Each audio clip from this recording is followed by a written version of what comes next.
गोबां मानसिफ्रा दिनै ख्रिस्टियानब्लाबो बासायजानायनि बाथ्राखौ मोनथिया। बासायजानाय एबा पापनिफ्राय निमाहा मोननाय, पापनिफ्राय निमाहा मोननायनि बाथ्रा एबा पापा बोरैहाय सुस्रांजायो रोखा रोखा बाइबेलाव लिरनायफोर दङ।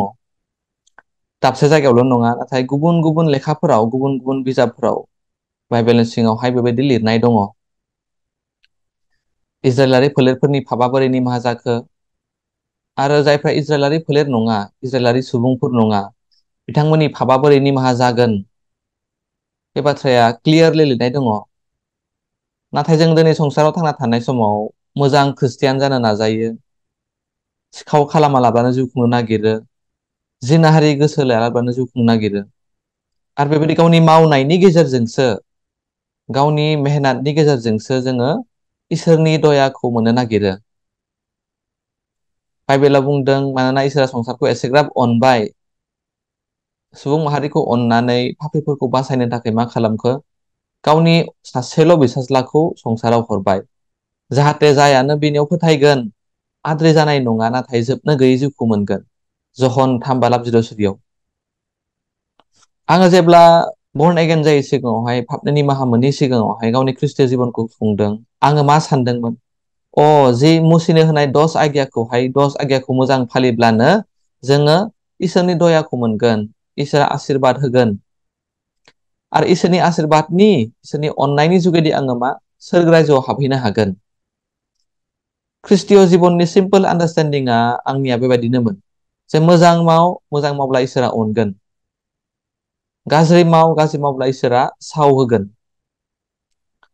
सोरगोआव थांनाय थाङिनि टपिकआ, सोरगोआव थांनो हानाय एबा हायैनि बाथ्राया आंनि गावनि मावनाय खामानिनि सायाव सोनारोमोन।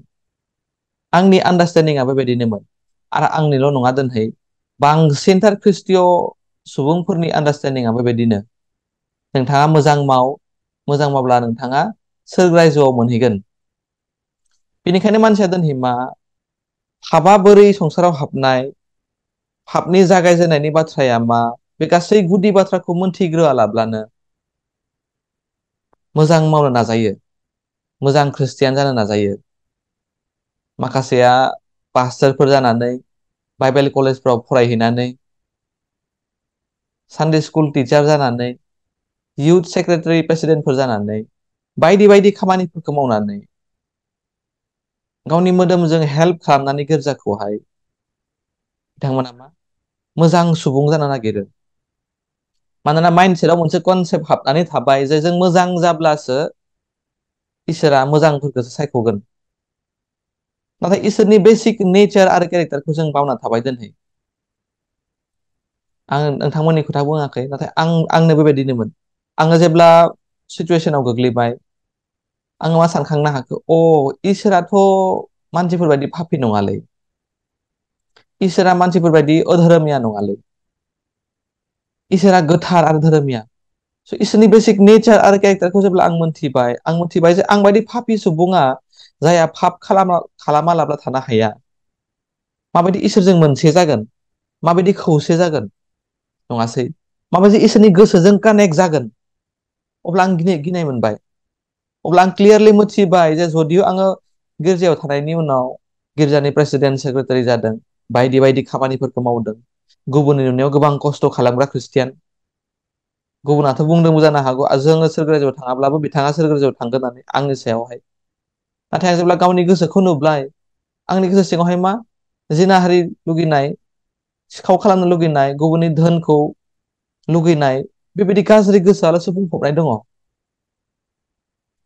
थेवबो आं माबायदि बेबायदि फोलानाय नंखाय ख्रिस्टीय जिबनखौ गोबाव सम खुंनो हाखो? मानोना आङो बाइबेलनि सायाव फोथायालाब्लानो आंनि गोसो सिंनि साननायावल' फोथायबाय थाबाय। आंनि गोसो सिंनि साननाया मा, जदिअ जों पापि, जोङो मोजां मावब्ला इसोरा अनखांगोन, आरो जिहेतु आङो गाज्रि खामानि मावबाय थादों, बिनि थाखायसो आं पापि। आङो गाज्रि खामानि मावनायखाय आङो पापि नामा? नोंथाङा मा सानो? नोंथांनि गोसो सिङावहाय सिखाव खालामनो जिनाहारि गोसो दङ, बिनि थाखाय नोंथाङा पापि नामा? नोंथाङा रियेलि मा सानमारो? आरो दिनै बे भुल आन्डारस्टेन्डिंनिफ्राय आङो गोजौआव फैनो हायाब्ला, ओंखारबोनो हायाब्ला आं ख्रिस्टीय जिबन खुंनो हाया, आं आत्मिक जिबन खुंनो हाया। 30 बोसोरसो आङो बे साननायाव आं जुजिना थाबाय। आङो फिननाय नागिरदोंमोन, नाथाय फिननाय होनो हाग्रा मानसि आं बेबायदि लोगो मोनामोन। आं गावबा गाव बाइबेलखौबो गावनो गाव बेबायदि फरायनो नाजाबाय। निउ टेस्टामेन्टखौ खनसे फोजोबबाय, खननै फोजोबबाय, खनथाम फोजोबबाय, नाथाय आं बुजि मोनासै। अब्ला आं मा सानखो, गुबुन लेखाखौ आं बेबायदि फरायनानै एगजामफोराव नम्बर लाबोनो हायो, पास जानो हायो, नाथाय बाइबेलखौ आं मानो बुजि मोना? निउ टेस्टामेन्टखौ पुरा फरायखांनायनि उनाव आं मा नुयो, माथो आं जेबोखौनो बुजियासै, आं मा फरायखो होननानै। आं मा फरायखो? मानोना बाइबेलखौ बुजिनो हास्थायनाया आंनि गोसोनि सेस्ताजों, खस्थ' खालामनायजों जाया। इसोरानो स्वयं गावनि दयानि गेजेरजों आंखौ बाइबेलखौ बुजिनो थाखाय बेबायदि आशीर्बादखौ होआब्ला, गोसोखौ होआब्ला, बाइबेला थारैनो मा बुंमारदों? नोंथाङा गाज्रि मावोखाय नोंथाङा पापि ना? बेबायदि नङा। फंबाय बिनानाव, आंनि लोगोफोर, भुल आन्डारस्टेन्डिंआव दा थासै। अब्ला बाइबेला मा बुंदों? रमारि 5:15 बुंदों, सासे मानसिनि गेजेरजों संसाराव पापआ हाबबाय। बे सासे मानसिया सोर? आदम। आदमनि गेजेरजों जि पापआ हाबबाय, आदमनि नेचार आरो केरेक्टारा जोंनियाव फैदेरफानायखायसो आदमनि बेसिक नेचारा जोंनियाव दङ। बेनिखायनो पलाबो रमारि बिजाबाव बुंदों, आङो मोजांखौ मावनो नागिरो, नाथाय आं आल्टिमेटलि मा मोजांखौ मावनो हाया। पलनिल' बाथ्रा नङा, जों बयनिबो बाथ्रा, आंनिबो बाथ्रा। आंबो गोबां सम बेबायदि सिखाव खालामना लाब्लानो, जिनाहारि गोसो लायाब्लानो जिउ खुंनो लाबाय। नाथाय लोगोफोर, आं 100% फेलें जाबाय। आं 100% फेलें जाबाय। स' बिनि उनाव आङो कनफिउज जाबाय। माथो मानसिया पाप खालामना लाब्लानो जिउ खुंनो हाया? अब्लालाय माथो अपसन दंबावो सोरगोआव थांनायालाय? जेब्ला आङो कमप्लिटलि रियेलाइज जाबाय जे आङो पाप खालामना लाब्ला जिउ खुंनो हाया, गाज्रि मावालाब्ला आङो जिउ खुंनो हाया। स' बे बाथ्राखौ आं मिथिखायोब्ला आङो गाज्रि मावालासे जिउ खुंनो आं नाजागोन ना? आं नाजानाय नङा। फंबाय बिनानाव, आंनि लोगोफोर, नोंथांमोना दिनै क्लियारलि एक्जेक्टलि बे बाथ्राखौ मोनथिनांगोन जे आं गाज्रि मावदोंखाय आङो पापि जादों, बेबायदि नङा। आङो आदमनि सोलेरखौ मोनदेरनायखायसो आङो पापि जादों। बेनिखायनो दाबिदाबो बुंनो हादों गितफोर 57:5 Psalms chapter 51 verse 5 नायदो, आङो अधोरोमजों आंनि आइनि गोरबोआव जोनोम जाबाय। अधोरोमजोंनो, पापजोंनो, अर्थात आंबो दिनै आंनि आइनि गोरबोआव पापखौ लानानैनो जोनोम जादों। पापआ आंनियाव सिगांनिफ्रायनो दंखायो। आं जोनोम मोनखांनायनि उनाव पाप मावदोंखाय आङो पापि जादों, बेबायदि नङा। स' सोलेरजोंनो, बेसिक नेचारजोंनो फैफाखानाय पापखौ सुस्रांनो मा खालामनांगोन आङो? पाप खालामा लाब्लानो आङो जिउ खुंनो हाब्ला सोरगोआव थांगोन, बेबायदि नामा? बेबायदि नङा। फर एग्जाम्पल, नोंथाङा दै गांब्ला दै लोङो, नङासै? स' दै गांनाया नेचुरेल नङासै? गावखौनो गाव नोंथाङा दै गांहोयो नामा? दै गांहोआ जोङो। ओंखाम उखैनाया नेचुरेल नङासै? ओंखाम उखैयो जोङो, ओंखाम जायो। हरनि समाव उन्दुनाया नेचारेल नङासै? स' पाप खालामनायाबो, जोंनि गाज्रि मावनायाबो नेचुरेलथार। नोंथाङा पाप खालामथलिया दोनहै बेबायदि सानब्ला नोंथाङा हानाय नङा। गुबुनखौ इनाय खालामथलिया दोनहै बेबायदि सानोब्ला नोंथाङा हानाय नङा। बाइबेलनि बेसिक नेचार बा बेसिक आन्डारस्टेन्डिं आंनियाव दिनै दङना गैया? रमारि 5:15 बुंदों, सासे मानसिनि जुगेदि पापआ हाबबाय, आरो पापजों लोगोसे मा? थैनाया हाबबाय। नाथाय बाइबेलाव मोनसे आसानि बाथ्राबो दङ, जाय आसाया एभारलास्टिं आसा। गुबुन लेखायाव गैया, गुबुन धोरोमाव गैया, गुबुन इसोरनियाव गैया। एकमात्र जिसु खृष्टनि थैयाव दङ। बे मा? नाथाय सासे मानसिनि इसोरनि आज्ञाखौ पालन खालामनायनि गेजेरजों मा? बयबो बासायजाबाय। बे सासे मानसिया सोर? जिसु खृष्ट, नङासै? नाथाय आं दिनै बाइबेलनि गोसोखौ, बाइबेलनि अन्तरखौ मोनालाब्लानो बेबायदि जिउ खुंबाय थादों नामा? आं बुङाखै नोंथांमोना एखेबारे बाइबेल फरायनांगौ, बाइबेल बुजिजोबनांगौ, बेबायदि नङा। नाथाय थारैनो नोंथाङा बिफानि गोसोखौ मोनदोंना? गोमानाय बिसाज्लायाहाय बिफाजों जेब्ला थादोंमोन, बिथांनि गोसोआ एखेबारे घामान्दि जादों, एर'गेन्ट जादों। बेबायदि बाथ्रा कन्डिसन गैयामोन जे बिसाज्लाया बिफाजों थानाय समाव खस्थ' खालामनानै हाजिरा मावनानै बिफाखौ खामानिफोराव हेल्प खालामनांगौ, एबा बिफानो बेबायदि थाखा फैसा खामायनानै लाबोनांगौ, बुथुमनांगौ, बेबायदि नङामोन। बिफाया माखौ नागिरदोंमोन? आंनि बिसाज्लाया आंजों मोनसे गोसो जाब्ला बेनो बिफानि थाखाय थेंकफुलनेसमोन, बेनो बिफानि रंजानायमोन। नाथाय बिफानि गोसोखौ मोनथिया लाब्लानो मा सानगौ, आं आंनि आफानिफ्राय बांसिन थाखा फैसा खामायनो हागोन, आंनि आफानि सिङाव थाबाय थाब्ला आङो बेबायदि जिउआव जौगानो हानाय नङा, दावगानो हानाय नङा। स' गतिके आङो ओंखारलांनोसै आफानिफ्राय। बेयो ओंखारलांबाय, बिफानि गोसोनिफ्रायनो गोजान जाबाय। बे बाथ्राया साधारन नङा दिनै। बिफानि गोसोखौ मोना लाब्ला आंनि गावनि गोसोनि सायाव फोथायनानै, गोसोनि सायाव सोनारनानै जिउ खुंनायानो मा दिनै पाप। बाइबेला बुंदों बायक'खौ फोथायैया पाप, जिसु खृष्टखौ फोथायैया पाप। जहननि बिजाबाव बुंदों फरिसीफोरखौ जिसु खृष्टआ, नोंसोर आंखौ फोथाया होननानै। रमारि बिजाबाव बुंदों जि खामानिखौ नोंथाङा फोथायनायजों मावा बेनो पाप होननानै। स' आं रियेलि दिनै खृष्टियान गावखौनो मुंख'योब्ला आङो सोरनि गोसोजों जिउ खुंगासिनो दङ? 30 बोसोर आं गावखौनो गाव ख्रिस्टि परियालाव जोनोम जादों होननानै सानबाय। गुबुन मानसिफोरा, गुबुन धोरोमनि मानसिफोरा नोरगआव थांखागोन, आङो स्रांनि आरो आङो सोरगोआव थांखागोन बेबायदि सानोमोन।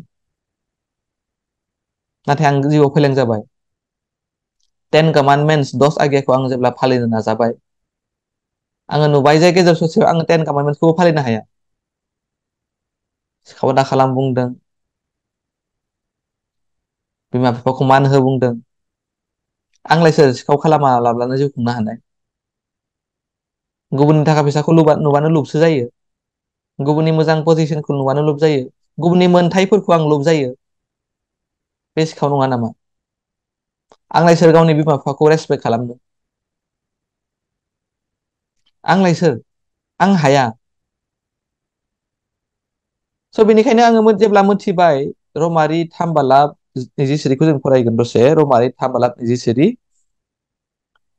आयेनखौ मानो होमारनाय? गासै आयेनखौ फालिनानै नोंथाङा सोरगो रायजोआव थांनांगौ बे कन्डिसनखौ होनाय नामा? होआखै।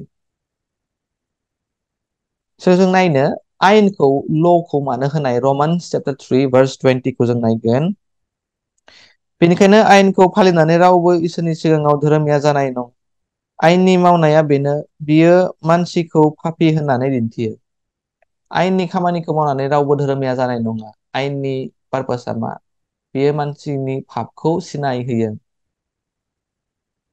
2013 मायथाइयाव जेब्ला आङो वेस्ट बेंगलनि खारागपुराव दङमोन, आं बे बाइबेल भार्सखौ जेब्ला मोनदों, आंनि ख्रिस्टियान आन्डारस्टेन्डिंआ उलट पलट जादों, पाल्टिदों एखेबारे। मानोना 2013 मायथाइहालागै आङो आयेनाव सोनारनानै, आयेनखौ हेल्प लानानै आङो सोरगो रायजोआव थांनो नागिरबाय थादों। नाथाय आंनि गोसोआ बायग्लिबाय जेब्ला आङो रमारि 3:23 फरायबाय। रावबो आयेननि गेजेरजों धोरोमिया जानोनो हाया। अब्ला बे आयेनखौ मानोथो होनाय? बै समहालागै आङो मा सानबाय थाखो? आयेनखौ लाखिनांगोन, मोनफा मोनफा आयेनखौ जोङो फालिनो हायोब्लासो इसोरनि आशीर्बादखौ मोनगोन।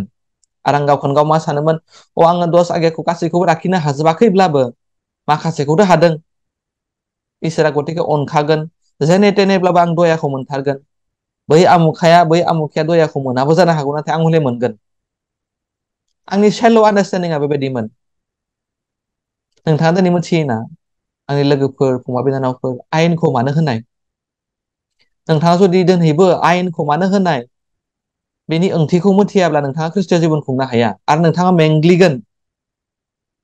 नोंथाङा लास्टआव मा कनक्लुजनाव फैगोन? इसोर गैयालै, जों सोरगोआवबो थाङा, जों पापियानो।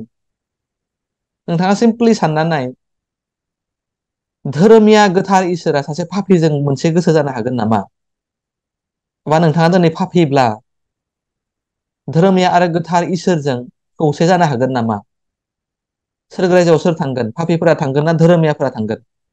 आरो बाइबेलाव एखेबारे गोबां जायगाफोरावहाय पुराना नियमावबो नतन नियमावबो अल एन्ड निउ टेस्टामेन्ट मोननै जायगायावबो बारे बारे बुंनाय जादों नोंसोरो गोथार जा, मानोना इसोरा गोथार, मानोना आङो गोथार, बेबायदि बुंदों। इभेन जोङो टेबारनेकेल टम्बनि बाथ्राखौ नायोब्ला अल्ड टेस्टामेन्टआव हारुना जेब्ला गाहाय दौरिनि महराव बेबायदि बोलिफोरखौ बावो, गोथार जायगायाव हाबनो थाखाय मा ब्रन्ज लेबाराव बेयाव पितलनि बे बेसिनावहाय गावनि आखाइखौ सुनाङो, थैखौ लाना थांनो हाया बेबायदि आखाइफोरावहाय, थैखौ नंगौ निस्सय बर्तनाव लाना थाङो। सोरगो रायजोआव हाबनाय मोनसे प्रसेस दङ। हारुनाबो गावनि पापखौ लानानै तम्बुआव हाबनो हाया, पापखौ जुन्थुनि महराव बुलि होग्रोनाङो। जेब्ला इजराइलारि मानसिफोरा पाप मावो, बेबायदि जुनारखौ लाबोनाय जायो, जुनारखौ सिथारग्रोयो, बिनि थैखौ फसर होयो, नङासै? आङो मा खालामदोंमोन? आंनि गावनि पापखौ लानानैनो सोरगो रायजोआव हाबहैनो नागिरदों। सापस उदालगुरियावहाय बेबायदि फुटबल खेला जायोब्ला आंनियाव टिकेट गैयाब्ला आं हाबनो हागोन ना? फुटबल मेट्चखौ नायनो हागोन ना? आं हाया। बा आंनि ड्राइभिं लाइसेन्सखौ बेनो टिकेट होनानै देखायनानै आं हाबहैनो हागोन ना? हाया। नाथाय आं दिनै मा आंनि ड्राइभिं लाइसेन्सखौनो, आंनि आइडेन्टिटि कार्डखौनो देखायनानै फुटबल मेट्चखौ नायनो सानदों। फुटबल मेट्चनि टिकेटखौनो नांगोन आंनो। आमेरिका इंलेण्डआव थांनोबा आंनो आमेरिका आरो इंलेण्डनि भिजाखौनो नांगोन। आंनो पासपर्टबो नांगोन अबसे, नाथाय भिजाया मस्ट इम्परटेन्ट। सोरगो रायजोनि भिजाया मा? इसोरनि धोरोमिया आरो इसोरनि गोथारथि। आं बांसिन सम 30 years गावनि ख्रिस्टीय जिबनखौ खुंब्ला गावखौनो गाव पापी होननानै सानबाय, सिम्पलि मानोना आं पाप मावो। बेनिखायनो आंनि मावनायाव आं गुरुत्व होबाय। इसोरनि बाइक'आ मा बुंदों बेखौ गुरुत्व होआलाब्लानो गावनि मावनायाव गावनि एफर्टखौ आङो एखेबारे गुरुत्व होबाय, सिरियास लाबाय। आं मोजां मावनांगोन, दिनै हाजोबाखैब्लाबो गाबोन साबसिन मावनांगोन, गाबोन बांसिन मोजां मावनांगोन। बेबायदि गावनि मावनायावल' आङो सिरियास जानानै मेंग्लिबाय आरो लास्टआव मा कनक्लुजनाव फैखो आङो? बाइबेलनि इसोरा इसोर नङा, इसोर गैया, बाइबेलाबो मिसा। आरो बाइबेला जुदि हसाब्ला, ट्रुथ दङब्ला, बाइबेलखौ आं जाबायदि बुजिना मोनदों, बे प्रसेसा, आंनि बुजिनाया रं, आंनि आन्डारस्टेन्डिंआ रं, बेबायदि कनक्लुजनाव फैदों आङो 2017-18नि बाथ्रा। बिफा इसोरा गावनि बिसाज्ला जिसु ख्रिस्ट'खौ संसाराव हरनाय कारना मामोन? जाहाथे पापीफोरखौ बियो बासायो। बेनि मुंखौ जिसु दोननांगोन। मानो? मानोना बेयो संसारनि पापीफोरखौ, संसारनि मानसिफोरखौ बिसोरनि पापनिफ्राय बायख'गोन, नङासै? नंगौ, जोङो पापी जानायखाय, आदमनि नेचारखौ मोननायखाय बायख'जानो गोनां मोनसे कारन दङमोन, मोनसे रिजन दङमोन। जों बायख'जानो प्रयजन गैयाब्ला जिसु ख्रिस्ट'आबो संसाराव फैनो नाङा, नङासै? सिम्पल। नाथाय जिसु ख्रिस्ट'आ जोंनि बेबायदि गाज्रि कन्डिसनखौ नुहुरनानै गावनि खामानि मावनायजों गावनो गाव बेबायदि पापनिफ्राय गनो हाया, गावनि पापखौ सुस्रांना लानो हाया। बे बाथ्राखौ इसोरा मोनथिखायो, बेनिखायनो अनखां हरबाय, नङासै? फर एग्जाम्पल, फुटबल खेलाखौ नायनो थाखाय नोंथांनियाव फैसाबो गैया टिकेट बायनो थाखाय, अब्लाथ' नोंथाङा फुटबल खेलाखौ नायनोनो हाखाया। नोंथांनियाव मा मोनसे अनुग्रह थाखो, मा मोनसे कन्डिसन थाबावखो? सोरनिफ्रायबा फैसा बेबायदि दाहार लानानै, नङासै? फैसा लाथ'नानै, अनुग्रह मोननानै, आङो दिनै 100 थाखा होथ'दो, आङो टिकेटखौ बायनोसै, आङो फैसाखौ सप्तासेनि उनाव नोंनो होफिनगोन, बेबायदि अनुग्रह मोननाय। आरो बै मानसियाबो अनुग्रह होनो रेडि जानांगोन। बिफा इसोराबो सुबुं माहारिनो अनुग्रह होनो नागिरदोंमोन, अनुग्रहजों नोंखौ आंखौ बायख'नो नागिरदोंमोन। आरो बे गासै बायख'नायनि हाबाफारिया 2000 बोसोर सिगाङाव कालबारि क्रुसाव जाफुंखाजोब्बाय, जागोन नङा, जाफुंखाजोब्बाय। जिसु ख्रिस्ट'आ कालबारि क्रुसाव जेब्ला गावनि थैखौ फसर होनानै जोंनि गासै पापखौ सुस्रांबाय, जों दिनै बेखौ फोथायोब्ला जोङो धोरोमिया, जोङो गोथार। नाथाय मानसिफोरनियाव मोनसे सिम्पल आन्डारस्टेन्डिंआ मा फैयो? जों दिनै धोरोमियाब्ला, गोथार जाब्ला, जोंथ' दैलि पाप मावबावो, गाबोनबोथ' पाप मावगोन। गतिके बे बिथां स्वप्ननिल बसुमतारिनि आन्डारस्टेन्डिंआ भुल। बाइबेल कलेजावबो थाङाखै बियो, गावबा गाव गावनि इन्टारप्रिटेसनखौसो होबाय थायो, बेबायदि बुंनो लायो मानसिफोरा। नंगौ, जों मोदोमाव थासान्दि मोदोमनि हाबिलासखौ फुरा खालामबाय थागोन। मोदोमनि हाबिलासखौ फुरा खालामनाया माबायदि? सागरनि दैखौ लोंनाय बायदि, संख्रिनि दैखौ लोंनाय बायदि। जेसेबां लोंगोन नोंथां गांबाय थागोन। जेसेबां मोदोमनि हाबिलासखौ नोंथाङा फुरा खालामबाय थागोन, नोंथाङा फुरा खालामख'नो हानाय नङा, नोंथाङा मेंग्लिगोन। स' आं दिनै गावनि मोदोमखौसो नायगोन, मोदोमनि हाबिलासखौनो नायगोन, ना इसोरनि बायख'खौ आं दिनै नायगोन? गावनि मोदोम गावनि मावनायखौ नायबाय थायोब्ला नोंथाङा मालाबाबो सोरगोआव मोनहैगोन ना? आङो थैना थांगोन, नाथाय सोरगोआव मोनहैया आङो। स' मोननै दिनै बाथ्रा दङ। आंनि गोसोनि साननाय, बाइबेलनि सायाव गावनि आन्डारस्टेन्डिं, आरो बाइबेलनि प्रकृत इन्टारप्रिटेसन, इसोरनि बाथ्रा, इसोरनि गोसो, बिफानि गोसो। थारैनो बिफाया जोंखौ अनुग्रह होआब्ला जोंहा जेबो कन्डिसन गैमारा गावनि गाव पापखौ सुस्रांना लानो हानाय। पुरुना नियमावबो अल्ड टेस्टामेन्टनि समाव इजराइलारिफोरा पाप मावोब्ला गावनो गाव गावनि पापखौ सुस्रांना लानो थाखाय जेबो खामानि मावाखै आसलथे। इसोरा बिथांमोननो होनाय बिथोननि गेजेरजोंसो बिथांमोना मा बिथोनखौसो मावफुंनायनि गेजेरजों, जेरैहाय बोरमा मेन्दाखौ सिथारनायनि गेजेरजों बिथांमोना पापनि निमाहाखौ मोनदों। जेब्ला गाहाय दौरिया हारुना गासै इजराइलारि फोलेरनि थाखाय बेबायदि बोरमा मेन्दाखौ सिथारदों। बोरमा मेन्दाखौ सिथारब्ला मा थैखौ फसर होदों। बे थैनि गेजेरजों मा गासै इजराइलारि फोलेरफोरनि पापआ खोमोर जादों, सुस्रांजादों, बेबायदि बुंदों पुरुना नियमावहाय। नाथाय बे पुरुना नियमनि बोरमा मेन्दा, मोसौ फान्थानि बोरमाया मा थैया मा सुबुं माहारिनि अराय समनि पापखौ इटारनेलि बायख'नो हाया, सुस्रांनो हाया, बेबायदि बुंदों बाइबेलाव। आं बुंनाय नङा, बाइबेला बुंदों इब्रियारियाव। बेनिखायनो अराय समनि थाखाय जोंनो बायख' जानायखौ होनो, बासायजानायखौ होनो जिसु ख्रिस्ट'आ मानसि महराव संसाराव फैबाय। बेनिखायनो बुंदों जहन 8:32 जों नायनो, जहन 8:32 मा बुंदों? बेवहाय बुंदों, नोंसोरो नंगौखौ मिथिगोन आरो नंगौआ नोंसोरखौ गहोगोन। नंगौखौ मिथिब्ला नंगौआसो गहोगोन, आरो गुबुन जेबो बाथ्राया, गुबुन जेबो जिनिसा जोंखौ गहोनो हाया। आচ্ছা, बेयाव मानिफ्राय गनायनि बाथ्रा बुंदों? पापनिफ्राय गनाय, पापनिफ्राय उदां जानाय, सानसे साननैनि थाखाय गनाय नङा, अराय समनि थाखाय उदां जानाय, इटारनेलि उदां जानाय, बेनि बाथ्रा बुंदों। जेनेरेलि जों नायनो थाङोब्ला, आं ख्रिस्टियान नङाब्लाबो, गुबुन धोरोमनिब्लाबो, जों बयबो मोजां खामानिखौनो मावनो हास्थायबाय थाखादों। इसोरखौ अननो लुगैनाय जोंनियाव गोसो दङ, गैया नङा। नाथाय आङो प्रकृत भाबे बिफानि गोसोखौ मोननानै इसोरखौ अननाय आरो गावनि गोसोजों सेस्था खालामनानै इसोरखौ अननाय, बे मोननै बाथ्रायाव फाराग दङ। जुदि नोंथाङा प्रकृत भाबे बायख'खौ मोनथियालाबानो, जिसु ख्रिस्ट'नि थैनि ओंथिखौ मोनथियालाबानो, गावनो गाव खस्थ' खालामनानै जिसु ख्रिस्ट'जों मोनसे जानो नागिरदोंब्ला नोंथाङा मेंग्लिगोन, आरो नोंथाङा थाबैनो मेंग्लिगोन। गावनि मेहनतजों, गावनि खस्थ' खालामनायजों जिसु ख्रिस्ट'खौ हमदांनो नागिरनांलिया। इसोरनि दयाखौल' नागिरदों। 30 बोसोरसो सम जेब्ला आङो नंगौखौ मोनथियाखैमोन, प्रकृत बायख'खौ मोनथियाखैमोन, आङो उदां जानो हायासै पापनिफ्राय। दा नंगौ बाथ्राया मा? नंगौ बाथ्राया मा? जों बयबो पापि मावबाय, पाप मावबाय, आरो इसोरनि महिमानिफ्राय गोजान जाबाय। नंगौ, जों बयबो पाप मावबाय। आरो बुंदों बाइबेलाव सासेबो धोरोमनिया गैया, सासेबो गैया, आंबो नङा धोरोमनिया। आन्थाय होनदों इसोरा गावनि दयाजों, ओरैनो होनाय दयाजों जों बयखौबो पापनिफ्राय बायख'बाय, बेबायदि बुंदों। ओरैनो होनाय दयाजों मानसिनियाव गावखौनो गाव पापनिफ्राय बासायनो हानाय, सोरगो रायजोआव थांनो हानाय जेबो कन्डिसन गैयामोन। नाथाय सोरगो रायजोनि दरजाखौ ओरैनो खुलिना होबाय। इसोरा मावबाय बे खामानिखौ।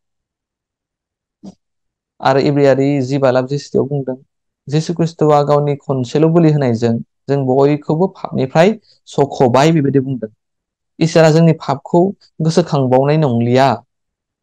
जिसु ख्रिस्ट'आ आरोबाव खनसे क्रुसाव थैबावनाय नंलिया बेबायदिबो बुंदों। एमेजिं नङाना बे बाथ्राया? एमेजिं बाथ्रा। थारैनो नोंथाङा दिनै खस्थ' खालामनानै ख्रिस्ट'आव जिबन खुंनो नागिरदोंब्ला नोंथाङा मेंग्लिगोन। आंबो मेंग्लिबाय। नोंथांनि गोसो सिङावहाय जेबो टेस्टिमनि थानाय नङा आं जिसु ख्रिस्ट'खौ लोगो मोनबायलै होननानै। नोंथाङा माला पापनिफ्राय निमाहा मोननाय बिदि सोंब्ला सोरबा नोंथाङा दद' मद' जागोन। नोंथांनि गोसो सिङावहाय जेबो कनफिडेन्स फैनाय नङा। आरो नोंथाङा बै समाव रियेलाइस जागोन, जिसु ख्रिस्ट'खौथ' आं लोगो मोनाखैलै। नाथाय नोंथाङा मा गावखौनो गाव ख्रिस्टियान होननानै क्लेमबो खालामो। आं 100 बोसोर ख्रिस्टियान जाबाय। जोंनि मण्डलिया 100 इयार्स जाबाय, 105, 110 बोसोर जाबाय। बेबायदिसो बुंनो लागोन। नोंथांनि सोरगो रायजोआव थांनाया नोंथांनि मण्डलिया 100 इयार्स जानाय, 110 इयार्स जानाय बेजों लोब्बा दङ नामा? नोंथांनि सोरगो रायजोआव थांनाया माजोंसो लोब्बा दङ? नोंथाङा पापनि निमाहाखौ मोनदोंना मोनाखै? अर्थात नोंथाङा दिनै पाप थानायखाय सोरगो रायजोआव नोरगआव थांदों नामा? बेबायदि नङा। आंनियाव पाप थानायखाय आङो नोरक रायजोआव थांगोन बेबायदि नङा। नाथाय आंनि पापआ जे निमाहा जाबाय बे बाथ्राखौनो आङो फोथायाखै दिनै। बेनि थाखायसो आङो नोरक रायजोआव थांगासिनो दङ। फंबाय बिनानाव आंनि लोगोफोर, पापआ गिदिर ना इसोरनि बायख'आ गिदिर? पापआ बांसिन पावारफुल ना इसोरनि बायख'आ बांसिन पावारफुल? गोथौ सानना नायलाय एसे। इसोरनि बायख'आ बांसिन पावारफुल नङासै? जिसु ख्रिस्ट'नि कालभारि क्रुसाव बोहैहोनाय थैया संसारनि गासै पापखौबो सुस्रांनो थाखाय सामर्थ्यमोन, पावारफुलमोन आरो एनाफमोन। आरो जिसु ख्रिस्ट'नि थैयानो जोंखौ गासै संसारनि पापनिफ्राय सुस्रांबाय। नाथाय मानसिनि मोनसे कुइसन फैबावो, गाबोन पाप मावब्लालाय होननानै। दिनै जों बेखौ मिथिनांगोन आरो बाइबेलाव क्लियारलि लिरखानायबो दङ जे इसोरा संसार माहारिनि पापखौ गोसोखांबावनायबो नंलिया होननानै। बेनिखाय आं दिनै मा मावदों मा मावाखै बेजों लोब्बा गैया सोरगो रायजोआव थांनाया। लोब्बायानो गैया। आयेनजों जेबो लोब्बायानो गैया। आं आयेनखौ फालिनो हादोंना हायाखै। अर्थात आयेनखौ मानसिया हाखाया फालिनो। माजों लोब्बा दङ? आङो जिसु ख्रिस्ट'नि थैयाव फोथायबायना फोथायाखै? जिसु ख्रिस्ट'नि थैया जे आंखौ धोरोमनि आरो गोथार खालामबाय, बे थैयाव फोथायदोंना फोथायाखै? आं बेबायदि बुंनो हाया जिसु ख्रिस्ट'नि थैजों आं गोथार जाबाय, धोरोमिया जाबाय, नाथाय आंनियाव पाप दंबावो होननानै। बे मोननै बाथ्राया मिलाया। रं आन्डारस्टेन्डिं जागोन बियो। मानसिनि मा प्रश्न फैबावो, गाबोन पाप मावब्लालाय? आङो अधोरोम जाफिनगोन नामा? आं पापी जाफिनगोन नामा? बेबायदि दैलि जोंथ' पाप मावो। बे मोदोमा थासान्दि नोंथांनि गोसोआव जिनाहारि गोसोआ जोबनाय नङा। सामुस गंसेखौ दैखांनो नोंथांनि मोदोमाव बोलो थायोब्लाबो बै समहालागै नोंथाङा जिनाहारि गोसोखौ लागोन। मानसिनि बेसिक नेचारा, बेसिक ट्रुथआ बेबायदिसो। गथिखे नोंथाङा मोदोमखौ नायनांला।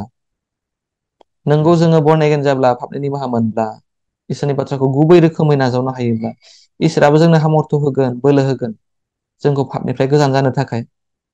मोनसे मोनसे जोंनि केरेक्टारखौ साबसिन खालामलांगोन। नाथाय नोंथाङा बेबायदि एक्सपेक्ट खालामनाङा जे आङो जेबो गाज्रि खामानि मावालाब्लानो सोरगोआव थांनो हागोन। एबा गाबोननि दिनाव आं पाप मावोब्ला आङो अधोरोमिया जाफिनगोन, सिनार जाफिनगोन।